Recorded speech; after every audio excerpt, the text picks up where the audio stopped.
Welcome to another video, guys. So the question I want to ask is, what is the difference between a lake and an ocean? So it's not from the geographical definition standpoint, but actually from the context of analogy for life principles and comparison. Okay, so it is from metaphoric standpoint as an example for our own life.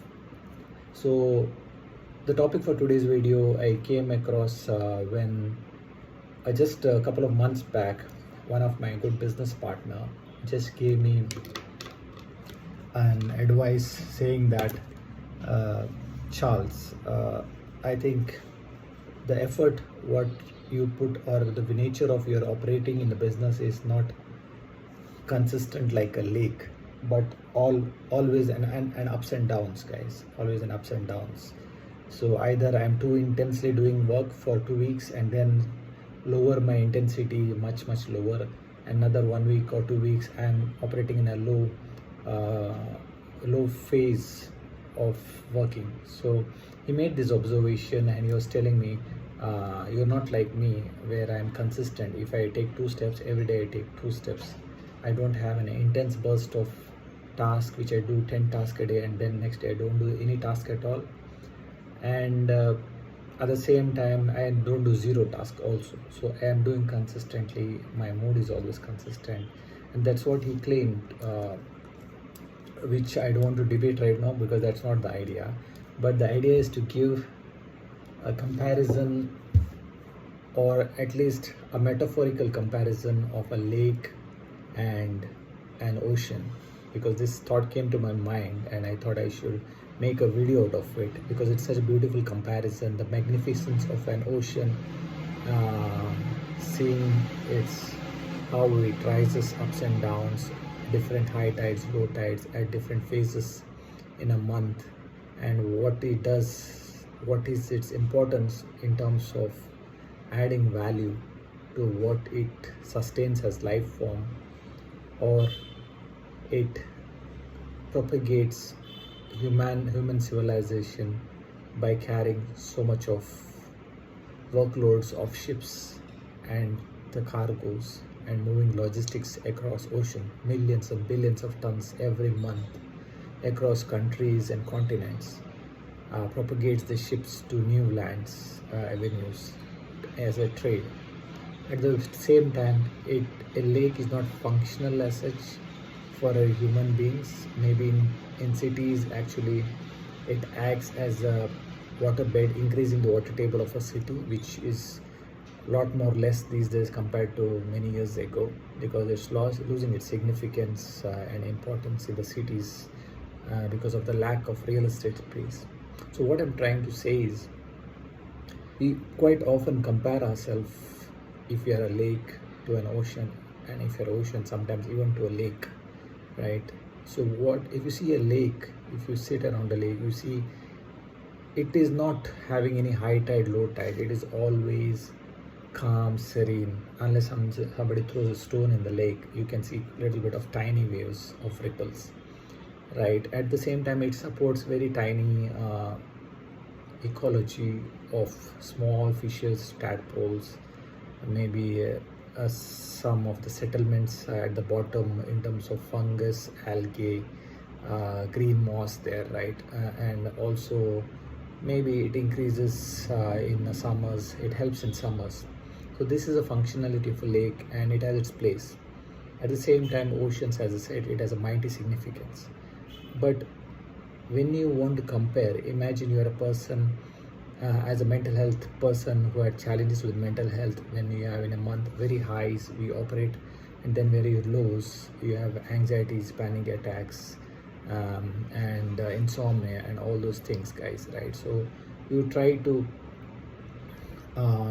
compare yourself with the lake. But when you're having these ups and downs in your life, guys, when you're having these ups and downs, there is a reason for, there's a purpose. I wouldn't say extreme ups and downs where it is maybe a bipolar disorder and needs a medical intervention, but at the same time there are certain advantages for feeling ups and downs, just like the ocean, right? You are here to churn out something larger than life, and it's wrong for you to compare why I'm feeling low or why I'm so high, why I'm not high all the time, because when you're high, you'll get so much done.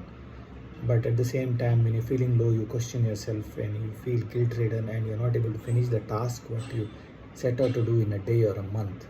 And if most of those are low phases, then it's a problem. Then you carry this guilt, accumulated guilt, it cascades and shows up in your mood and lowers your mood further, and then ultimately goes to depression when it goes beyond 3 weeks of same feeling. But there is a beauty of everything in this world. So if you're a lake and if you're doing two things every day, single, consistently, you have a place in the world, and you can't go and say to the ocean saying that, hey, why I'm not like you, right?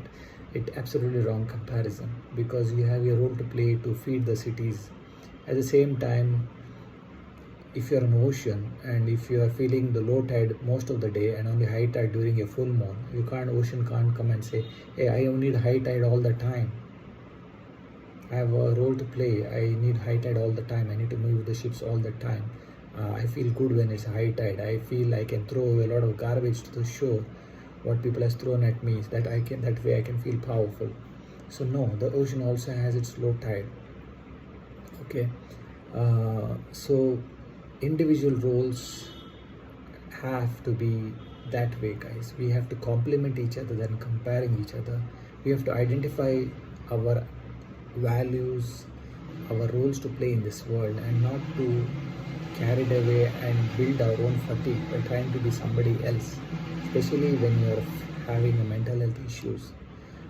You have to define fine boundary between what is your identity, and if you have to tweak that with your own practices by doing exercise, meditation, gratitude, and not feeling guilty, and for that matter getting support of a counselor and medical intervention, still you're an ocean, right? And you feel good about it, don't feel guilty about it, and you can do so many things when the high tide is there. You can mow the mountains, you can mow the ships, you can sustain so much life in the ocean, and you can, whenever somebody throws garbage at you, you can just push it back to the sea. That is the power of an ocean.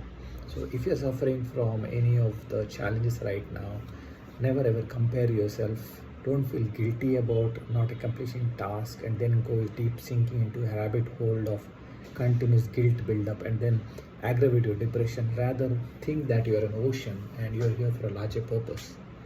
At the same time, if you're a lake and somebody is not going through any depression because of it, because you're consistent with your thoughts, you're consistent doing one step at a time, maybe that's a gift for you as a person. You might be a lake, but at least you're doing your job every single day, whatever life you can sustain. And each their role has to be played. Each have their role to be played. So that's the reason today's video is a metaphorical example for the people who are watching this video for whatever reason. And if you're watching my video for the first time, I'm Charles D'Souza. I work as a software engineer in one of the top IT cities of India, which is a tech hub. And I'm here to share my experience of overcoming a lot of challenges of ADHD, mental health issues over the past 10 years, and last 4-5 years I'm free of any drugs and using my own biohacks to sustain as much as possible unless there is extreme need to get into medication. So I had benefited from somebody else's knowledge and I want to share it back. If this video helped you, consider subscribing. Bear with me for my quality of videos. I'm just learning. Just tell me in the comment section what you would like to improve, or was this video helpful for you. Appreciate it. Thank you.